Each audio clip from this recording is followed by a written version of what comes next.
Hey,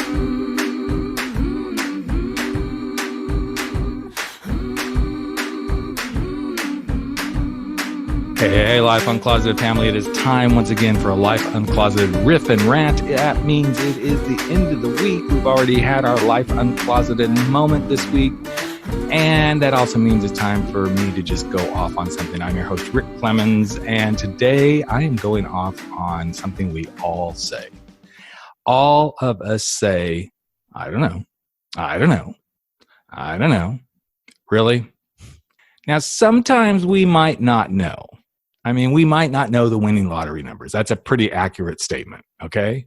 But too often, way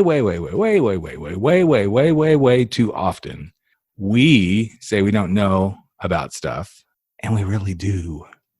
We really know how to do some things, we just don't want to do them, or we're afraid to do them, or we're afraid because we've done something similar in the past, it's going to happen all over again, or we just don't do it because we're limited. We limit ourselves, which is kind of crazy when you think about it, because most of the time when we say we don't know, we probably do know. In fact, I was working with a client this week, and it seemed like every question that I asked was answered with, I don't know. I don't know. Now, as a coach, I'm not going to get frustrated, but I'm going to call my client out on that. And then I started to take that particular client through exactly what I'm going to take you through.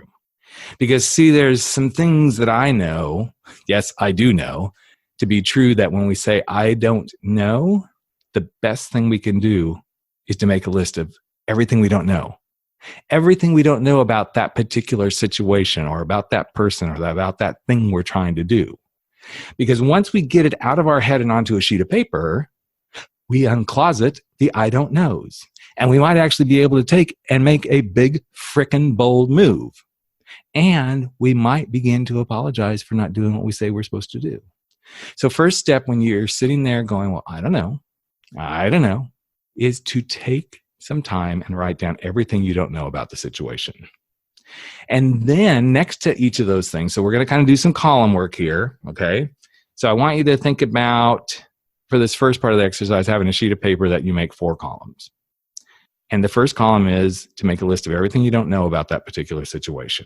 Because sometimes we just got to get it out of our head.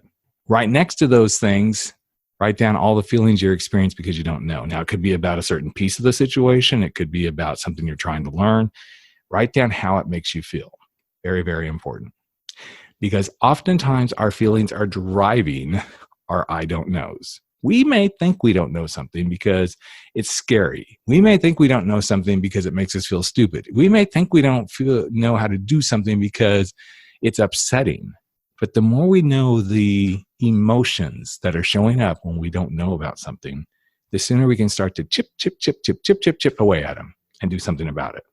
In the third column, I want you to look at column number 1, and for each thing that you wrote down that you don't know, I want you to write down what you would do if you did know about that thing, or what you would do to know about that thing. Because sometimes we just got to go, okay, get off our ass and let's do something about this. But sometimes it's as simple as, well, if you did know how to have that conversation, what would you do? If you did know what was going to happen when you told her, no, I'm not doing that, or him, no, I don't want to date you anymore, what would you do? And as you go through that, I want you to do in the fourth column the same thing. How does that make you feel? Because now we're going to get into the powering stuff. This is where we empower ourselves to start doing things. So if you did know what to do, how would you feel? Happy, sad, empowered, excited, like a badass? I don't know what it is, but whatever it is. And then when you're all done filling out these 4 columns, I want you to really focus on what would you do? Because you've now taken a huge brain dump, yes, a little toilet dump of your brain out onto this sheet of paper. And I can almost 100% guarantee you some answers will have floated forth off the paper like a magic carpet for you to see what you should do. But here's the magic bullet that isn't part of this experience. You don't need to use that same piece of paper, but what I would like you to do is for about 3 minutes, maybe longer, but at least 3 minutes, Sit down and write down everything you know. It does not have to have anything to do with the situation, the challenge. Just start writing down everything that you do know. I do know the sun will rise tomorrow. I do know that people like me. I do know that I do not like spinach. I do know that I'm a good conversationalist. I do know I can be funny when I'm not stressed. Start writing down everything that you do know. Spend 3 minutes doing that. Get in that head frame. Get in that mindset of what you do know.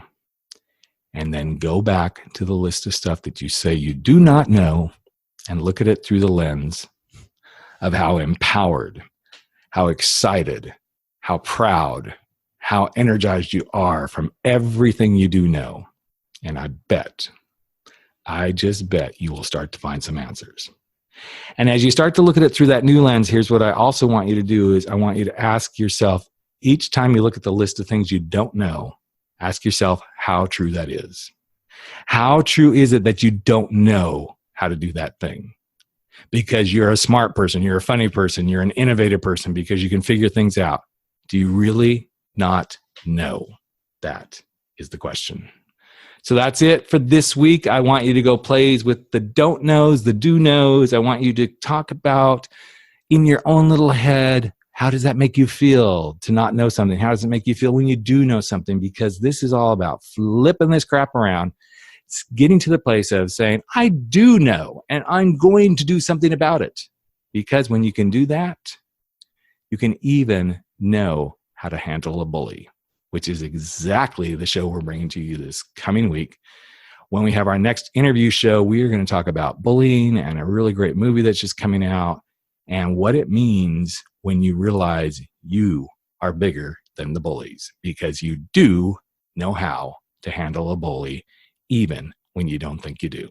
So that's it, everybody. Have a great rest of your week. We'll catch you in just a few days on Life Uncloseted. I'm your host, Rick Clemens, and never stop stepping out, stepping up, and stepping into facing your fears, making your bold moves, and living your life without apology.